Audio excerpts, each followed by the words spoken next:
Firman Tuhan, Tuhan membenci maut. Berapa banyak dari kita mungkin yang membaca Alkitab bahwa dia marah. Dia marah pasti menunjuk kepada kejadian dia marahnya ketika di bait suci, ketika bait suci dijadikan sebagai sarang penyamun. Betul? Saya yakin semua akan bilang begitu. Namun setelah saya baca lebih dalam lagi Alkitab, ternyata Tuhan begitu membenci maut pada saat kejadian Lazarus. Ini kerinduan yang terbesar yang dia bagikan di akhir zaman ini kepada anak-anak Allah. Dia diserahkan kepada maut oleh Bapa. Maka ketika Yesus tergantung di kayu salib, Bapa gak kuasa melihat Yesus seperti itu. Dia memalingkan wajahnya. Bapa betul-betul ninggalin dia di kayu salib. Sampai dengan Yesus bilang, Eloi, Eloi, lama sabachthani.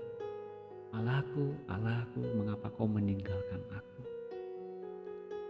Sama seperti Bapa, sama seperti Yesus, Bapa pun membenci maut. Dia gak tahan lihat anaknya tergantung, diserahkan kepada maut, meskipun itu adalah inisiatif Bapa. Tapi Bapa melihat Yesus digantung dan diserahkan kepada maut, dia sedih sekali. Dia sedih sekali. Dan Tuhan mesti melewati maut. Dia mesti digantung, mengalami kematian, dan mencicipi maut. Saya mau katakan ini dengan jelas, bahwa pada hari-hari ini, kita sekarang diberikan kuasa untuk mengalahkan maut bersama-sama dengan Tuhan Yesus yang membenci maut. Katakan amin. Nanti dikasih.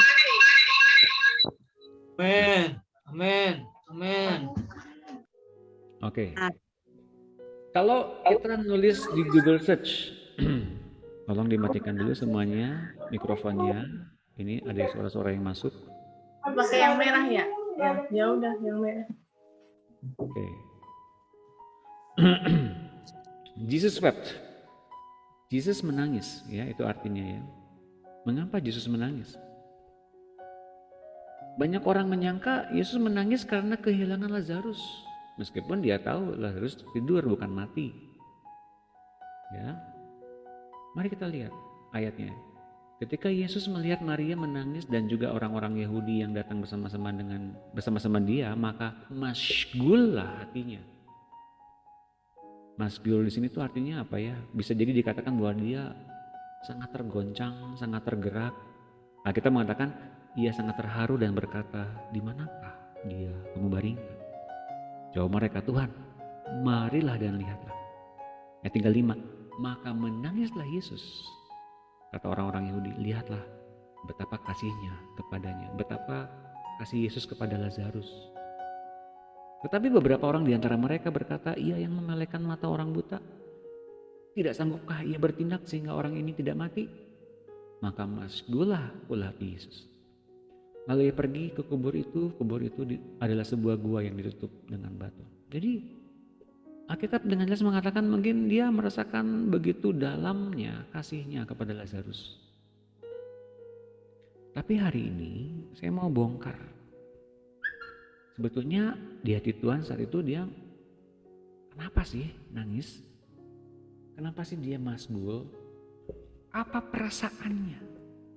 Apa kerinduan hatinya? Apa yang menjadi landasan pikirannya? Hingga kita mengatakan dalam terjemahan TB masgul. Ini lihat. Dalam bahasa Inggris ya. When Jesus saw her sobbing. Ketika Yesus melihat mereka sedang menangis. And the Jews who had come with her also sobbing. Dan ketika orang-orang Yahudi yang bersama-sama dengan dia pun ternyata menangis. He was deeply moved. Yesus sangat digerakkan oleh Roh Kudus. Lihat ini dalam kurungnya nih, luar biasa nih Bapak Ibu. Yesus digerakkan oleh Roh Kudus to the point of anger. at the sorrow caused by death. Ini yang jarang dibahas. Dia sampai pada satu kemarahan yang sangat luar biasa bagaimana maut bisa menyengsarakan orang banyak. Siapa saja selain Lazarus, ternyata Maria, ternyata Marta, dan orang-orang Yahudi yang bersama-sama dengan Maria dan Marta. Mereka sangat betul-betul dicengkram oleh maut. Dan Yesus marah karena itu. Bukan marah pada mereka, marah karena maut begitu mencengkram mereka. And said, where have you laid him? Di mana kau membaringkannya? Mereka berkata, mari Tuhan, datang dan lihatlah. Ayat 35 mengatakan bahwa Yesus menangis lagi. So the Jews were saying, maka orang-orang Yahudi mengatakan, lihatlah betapa Yesus mengasihi Lazarus seperti sahabatnya yang dekat. Bahkan kemudian beberapa dari mereka mungkin mengejek, masa yang bisa bukain orang buta, mata orang buta kemudian nggak bisa membuat orang bangkit dari kematian. Itu perkataannya mungkin mengejek Yesus. Namun Yesus tetap dalam satu kondisi bahwa dia fokus tentang apa yang sedang ia dihadapi. Sedang ia hadapi itu bagaimana ia sangat membenci maut. Benci maut. Kemudian kalau kita lihat ini ya, kemarahan Yesus di Bait Suci ya, ketika rumah bapaknya dijadikan sebagai sarang penyambung. Sebetulnya the point of anger yang paling tinggi adalah ketika maut begitu mencengkram orang-orang. So Jesus again deeply moved within. Jadi Yesus lagi-lagi digerakkan oleh Roh untuk kemudian marah kepada maut. Kemudian mendekati makam itu, sebuah gua yang kemudian tertutup. Untuk masuk ke dalamnya perlu dibuka, to cover the entrance, gitu ya. Untuk masuk ke dalamnya perlu dibuka tuh batu. So they took away the stone. Jadi mereka kemudian menggeser batu itu. And Jesus raised his eyes. Dan kemudian Yesus melihat ke atas, toward heaven, ke sorga. And said, dan berkata, Bapa, Father, I thank you that you have heard me. Aku berterima kasih karena Engkau selalu mendengarkan aku. Aku tahu that you always hear me. Engkau selalu mendengarkan aku and listen to me. Selalu mendengarkan dan memperhatikan aku. But I have said this, tapi aku mengatakan ini because of the people, karena orang-orang yang sekelilingku ini, so that they may believe that you have sent me. Agar mereka yang berkeliling sekarang ini percaya bahwa Engkau yang mengutus aku. And that you have made me your representative, dan Engkau lah yang membuatku menjadi perwakilanmu, juru bicaramu. When he had said this, he shouted with a loud voice, Lazarus, come out. Ketika dia bilang begitu, dia berteriak kepada Lazarus dengan keras, Lazarus, keluar. Nah, Yesus bilang begini kepada Bapa, bukan kepada orang-orang, kepada Bapa yang mengutus dia untuk ngomong kepada orang banyak. Apa sih yang diomongin Bapa kepada Yesus untuk diomongin kepada orang banyak? Apa coba? Siapa yang tahu? Apa pesan utama Yesus untuk ngomong kepada orang-orang, pesan yang datang dari Bapaknya? Yohanes 6, 44, 45 sampai kesekian, bahwa akulah roti hidup. Mari kita buka ayatnya. Yohanes 6, 4. Tidak ada mana? 4 ya. Nah, tidak ada seorang pun yang dapat datang kepadaku jikalau ia tidak ditarik oleh Bapa yang mengutus aku, dan ia akan kubangkitkan pada akhir zaman. Kalau seseorang datang kepada Tuhan Yesus, datang menjadi orang Kristen, datang menjadi murid Tuhan Yesus, bukan jadi simpatisan saja. Itu kerjaannya Bapa. Dan mereka yang datang ke Tuhan Yesus jadi murid, Tuhan bilang, ia akan kubangkitkan pada akhir zaman. Ini persis yang dikatakan oleh Marta. Marta bilang gini, mari lihat ya, itu di Yohanes 11.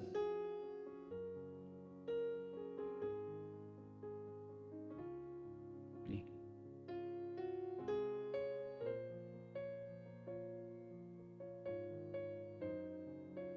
Ini ya.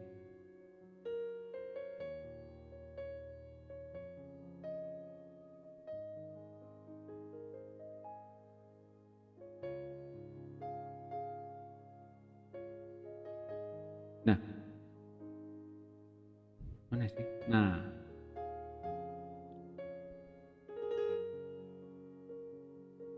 kata Yesus kepada Marta, saudaramu akan bangkit. Nah, Marta nanggepinnya lain. Kata Marta kepadanya, aku tahu bahwa ia akan bangkit pada waktu orang-orang bangkit pada akhir zaman. Apakah Marta tahu Alkitab? Tahu. Oh, mati, ya udah mati deh. Aku tahu dia akan bangkit. Kata Yesus, dia akan bangkit kok. Ya, aku tahu dia akan bangkit pada akhir zaman. Enggak. Bukan soal itunya. Apa yang Tuhan katakan? Aku tahu bahwa ia akan bangkit pada waktu orang-orang bangkit pada akhir zaman. Jawab Yesus, akulah kebangkitan dan hidup. Barang siapa percaya kepadaku, ia akan hidup walaupun ia sudah mati. 26. Dan setiap orang hidup dan yang percaya kepadaku tidak akan mati selama-lamanya. Percayakah engkau akan hal ini? Jawab Marta, ya Tuhan, aku percaya bahwa engkau lah Mesias, anak Allah, dia yang akan datang ke dalam dunia. Masih Marta nggak nangkep loh pernyataan Tuhan sebetulnya ingin bangkitin Lazarus. Apa itu kebangkitan? Mengalahkan maut kan? Hari ini mungkin kita masih seperti Marta yang tahu bahwa ketika nanti bangkit di akhir zaman kita akan dibangkitkan. Namun sebetulnya hari ini saudara kita percaya Yesus. Bahwa Yesus ternyata marah sama maut. Bukan saja marah kepada kepada kematian, namun dia marah kepada maut. Untuk kitalah dia mengalami maut, agar kita tidak usah mengalami maut selama-lamanya. Tahu nggak caranya ngalamin hidup selama-lamanya bersama dengan Tuhan? 1, percaya, datang kepada dia, ya narik Bapak. Setelahnya datang kepada dia, kepada Yesus, percaya betul nggak kepada Yesus yang ngomong dan kita betul-betul ngikutin dia? Percaya sih. Nah, jangan jadi kayak Marta. Tahu sih, tapi kan nanti di akhir zaman. Hari ini remanya apa? Kalau kita hari ini percaya, roh kita bangkit nggak jadi pemenang, bukan jadi orang yang takutan lagi. Roh kita bangkit nggak dapat pemulihan nggak dari Tuhan, bukan jadi orang yang kalah lagi. Kitanya bangkit nggak jadi orang-orang yang mengalami kemenangan terus-menerus bersama dengan Tuhan Yesus dari dunia ini, bukan jadi orang yang tinggal dan terbelenggu oleh kuasa dosa lagi. Kalau kita masih begitu, kita akan ditegur oleh Tuhan. Karena Tuhan sedang melihat maut yang sedang mengintai kita. Makanya Bapak Ibu sekalian, saya ingatkan sekali lagi, Yesus membawa berbagai kematian demi kematian agar murid-muridnya mengalami apa itu maut dan bagaimana responnya. Satu, ketika masuk ke gelombang sakal di tengah-tengah danau itu. Guru, tidak peduli engkau kalau kami binasa. Tuh. Kepada berbagai kelaparan, ketelanjangan dan sebagainya pun dia ajak murid-muridnya. Sampai akhirnya diberi kuasa. Nih ya, praktekin kuasa ya. Iblis semua takut di bawah kakimu. Wah guru lihat. Semua iblis takut demi namamu. Kata Tuhan apa? Berbahagialah bukan karena mereka takut dalam kuasamu, tapi berbahagialah namamu terdaftar di sorga. Bukan soal kuasa-kuasa. Kedaftar nggak di sorga? Nah pertanyaan kan bingung ya, kedaftar di sorga. Emangnya kalau udah punya kuasa belum tentu terdaftar dong kalau begitu? Iya. Nah caranya terdaftar gimana? Makanlah roti hidup yang datangnya dari sorga. Maka ia akan aku bangkitkan pada akhir zaman. Ini rahasianya Bapak Ibu.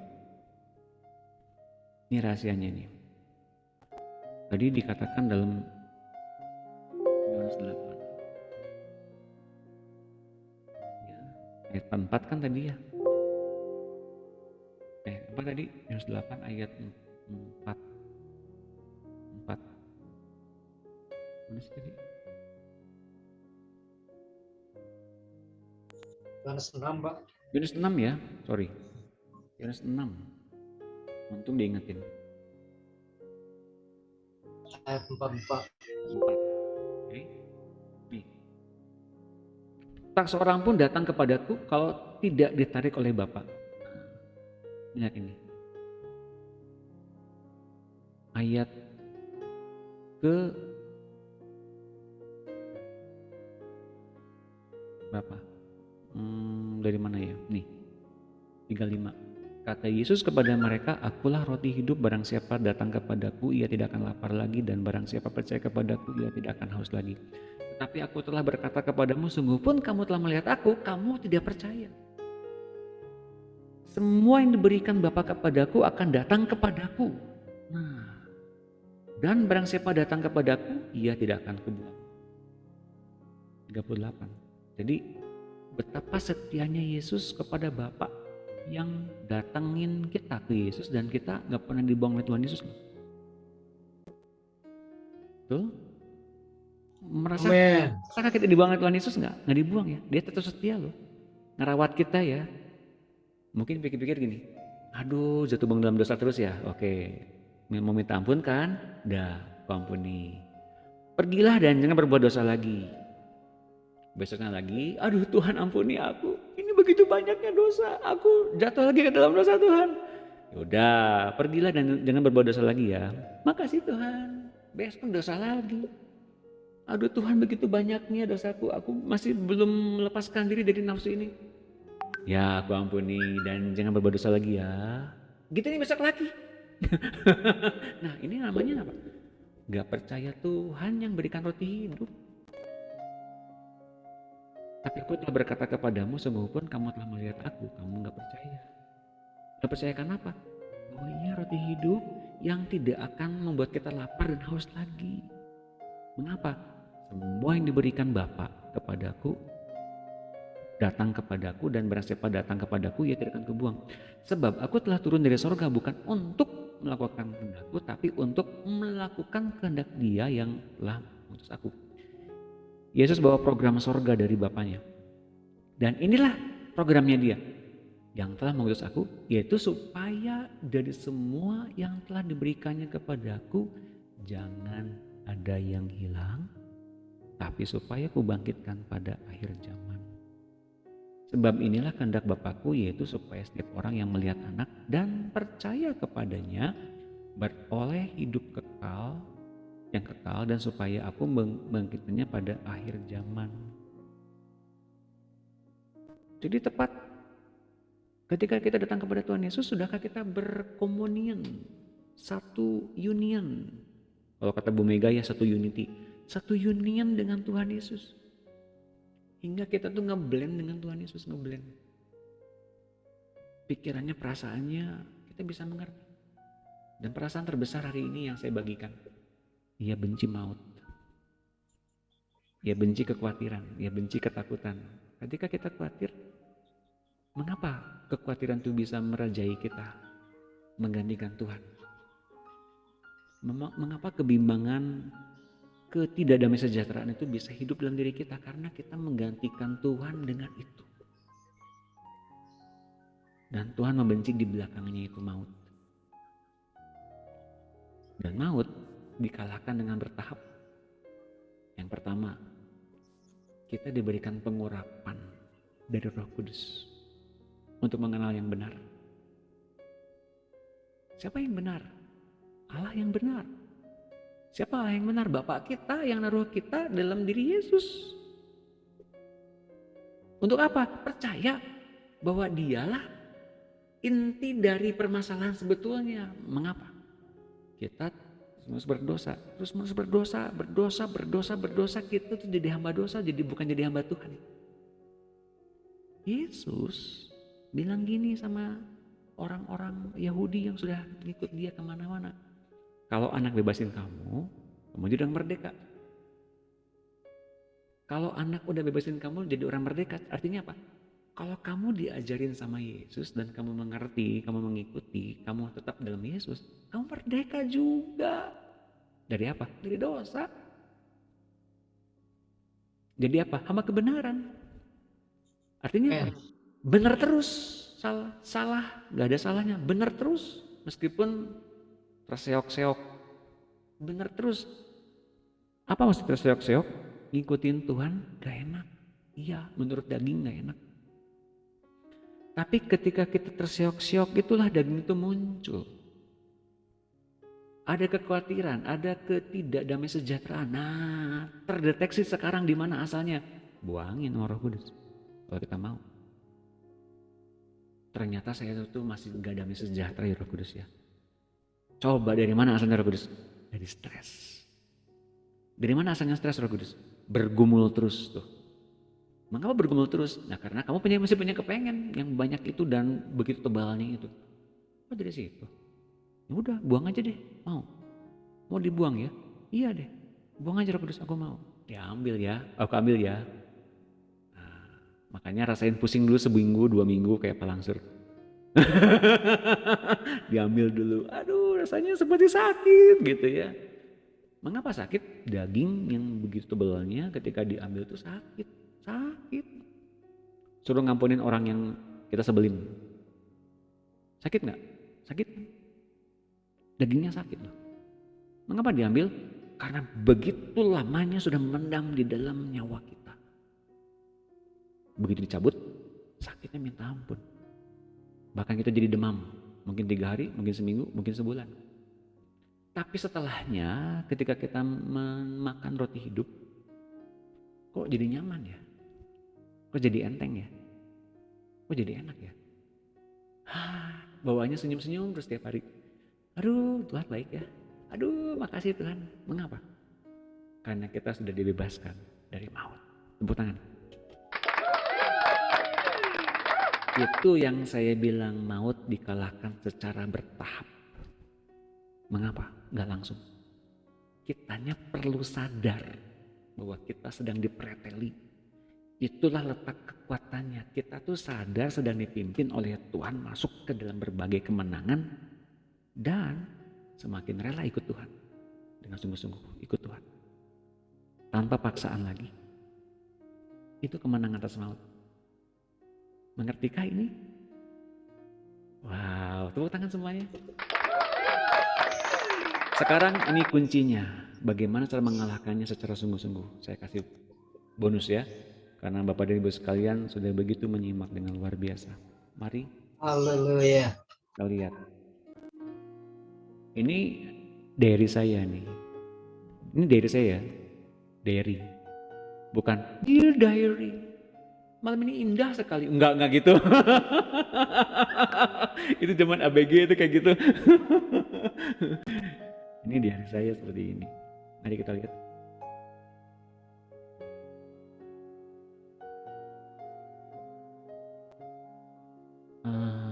Dari mana ya? Ini yang tadi saya udah bagikan.